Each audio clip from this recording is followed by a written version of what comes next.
Halo guys, apa kabar? Kembali lagi di channel kami, The Siddhartha. Nah, hari ini saya mau men-sharingkan tentang topik klasik, tapi ini cocok untuk orang-orang yang mau mulai masuk ke hobi horologi ini ya, teman-teman. Nah, jadi kebanyakan orang di kalangan-kalangan baru lah ya, maksudnya belum tentu anak muda, tapi bisa juga untuk orang-orang cenderung yang udah dewasa juga, tapi mau mulai masuk ke hobi ini. Kadang-kadang mereka tuh begini, yang mereka tahu kan kalau misalnya jam tangan luxury itu kan ya 3 itu ya, Rolex, Epi, dan Patek. Tapi kadang-kadang dia melihat harganya itu sayang gitu, sayang. Aduh, masa beli jam tangan segini harganya gitu. Dan pada akhirnya mereka mulai cari alternatif gitu teman-teman. Yang padahal sebetulnya mereka budget punya dan memang benar-benar itu cold money untuk dibelikan luxury watch ya teman-teman.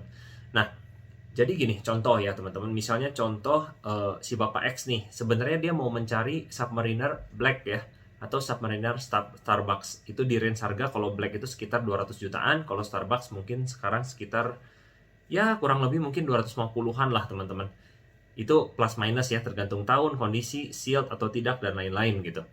Nah, terus untuk di range harga segitu kadang-kadang beberapa orang, aduh kayaknya sayang ya kalau ngeluarin uang itu bisa hampir seharga mobil ya, bahkan bisa seharga mobil.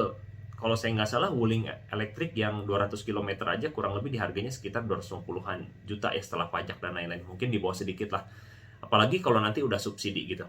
Nah, teman-teman, alhasil beberapa dari mereka itu berpikir untuk secondary option.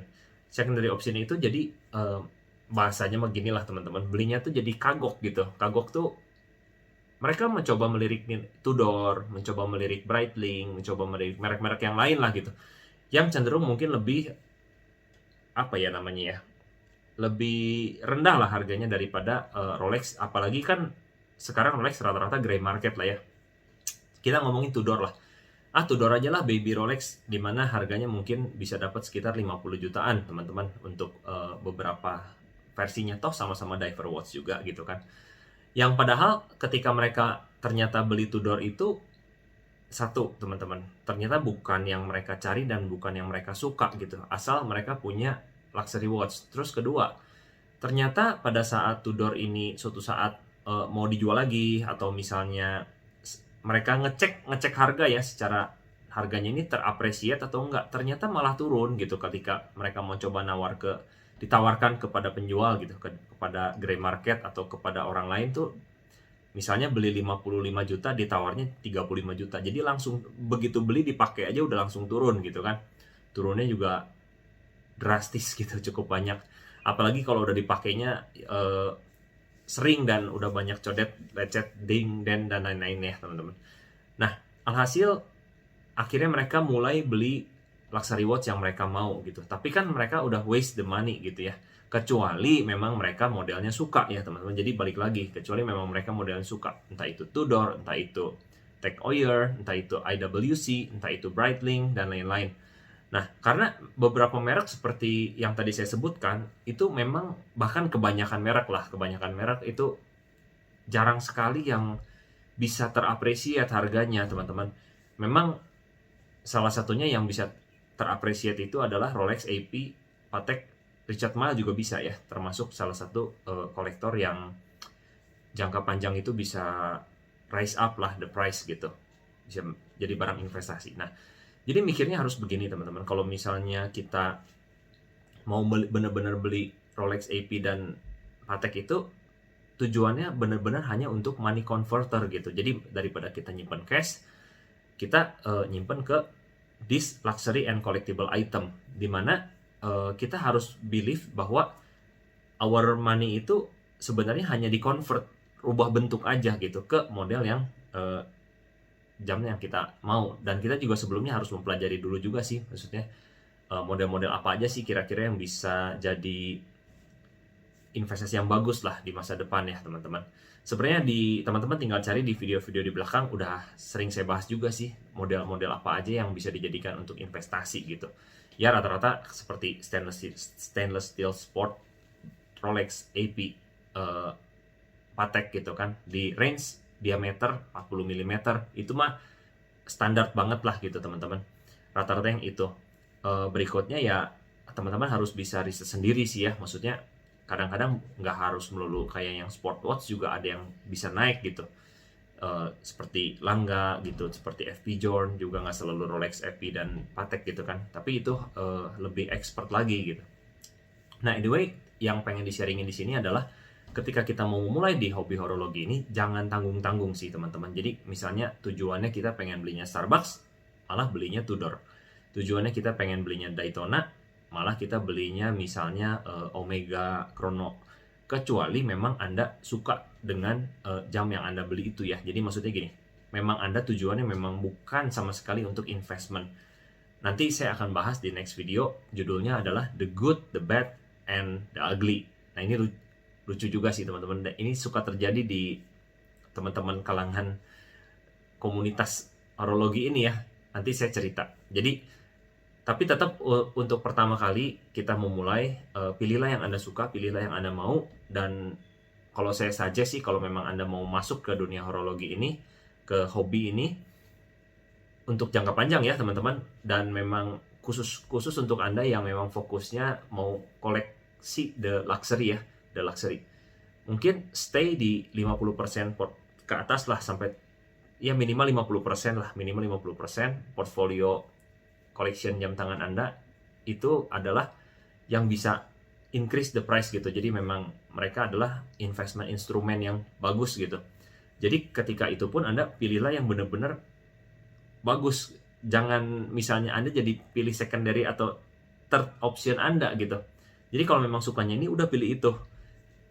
Misalnya Anda sukanya Batman, udah belinya Batman. Kalau misalnya Andanya suka Daytona hitam, belilah Daytona hitam. Kalau misalnya ternyata Anda sukanya AP ya teman-teman, yang Royal Oak 39 mm, belilah itu teman-teman. Kalau Anda sukanya Aquanaut, belilah Aquanaut. Kalau Anda sukanya Nautilus, belilah Nautilus. Jadi jangan diturun-turunin lagi gitu standarnya, apalagi ke beberapa merek yang ya secara jangka panjang pun tidak terappreciate harganya. Saya rasa itu sih teman-teman. Jadi ini salah satu tips dasar banget ya, untuk ya bagi para yang mau masuk lah gitu ke dunia ini. Mungkin ini berlaku juga di G-Shock gitu sih teman-teman, di merek-merek seperti G-Shock, seperti Seiko gitu. Walaupun kebanyakan dari tipe mereka ya bukan merupakan instrumen investasi yang bagus ya teman-teman. Tapi still menurut saya, contoh ya teman-teman, Anda sudah ngincer misalnya Seiko SPB 143J1. Ini salah satu favorit saya ya teman-teman. Tapi karena harganya lumayan gitu, nggak semahal luxury watch sih, karena this is not a luxury watch. Pikir-pikir cari alternatif yang ini aja.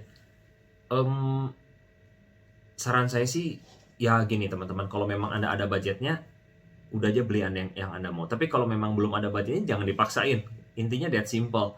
Tapi bukan berarti kasarnya pengennya ini, budgetnya ada, udahlah sayang diturunin gitu. Yaitu yang beberapa pemula yang mau masuk ke hobi ini tuh suka berpikir seperti itu. Tapi ya kalau misalnya ternyata Anda mau coba pun silahkan, nggak apa-apa. Jadi kita kan ibaratnya kita nggak pernah perfect lah. Setiap movement, setiap langkah kita nggak ada yang perfect. Jadi ini hanya sharing di antara kita, di komunitas, di teman-teman kita yang pernah ngalamin gitu perjalanan dari jam ini ke jam ini. Karena kenapa teman-teman, kita nggak bisa memiliki semua jam tangan yang ada di dunia ya. Apalagi juga kita nggak bisa, kecuali Anda sultan sekali lah gitu, kita nggak bisa ngambil atau beli semua jam tangan yang kita favoritkan gitu. Kita mungkin hanya bisa beli 1 atau 2 gitu. Jadi belilah yang benar-benar Anda suka, dan belilah yang benar-benar Anda cocok banget, memang this is my watch gitu. Ya itu sih maksudnya. Jangan sampai nanti ketika Anda beli udah dipakai, harganya turun, Anda nyesel, Anda jual lagi, Anda beli yang Anda mau. Intinya itu teman-teman. Jadi ini satu video yang saya sharingkan mengenai kalau beli jangan tanggung-tanggung teman-teman, karena kita nggak bisa punya semua jam di dunia. Dan jangan takut ketinggalan ya teman-teman, karena ya tren terus. Jadi contoh misalnya ada jam tangan baru nih sekarang di 2023 misalnya, wah bagus banget ini, takut ketinggalan. Nggak usah teman-teman, karena di next trend pun pasti ada jam tangan yang Anda suka, kurang lebih sih begitu. Jadi kalem aja kalau memang belum ada budget atau dananya di hari ini untuk membeli new watch atau new release yang di merek jam tangan dan di tipe model yang Anda mau, nggak usah khawatir teman-teman. Ya kecuali kalau misalnya untuk luxury watch yang harganya naik dan turun ya, sekarang lagi turun, misalnya Anda memang pengen pull the trigger, memang ada budget ya, go on. Itu aja teman-teman, sampai jumpa di next video. Saya kasih judul The Good, The Bad, and Ugly. Itu akan menjelaskan sebaliknya ketika Anda udah mempunyai koleksi yang Anda suka gitu. See you guys.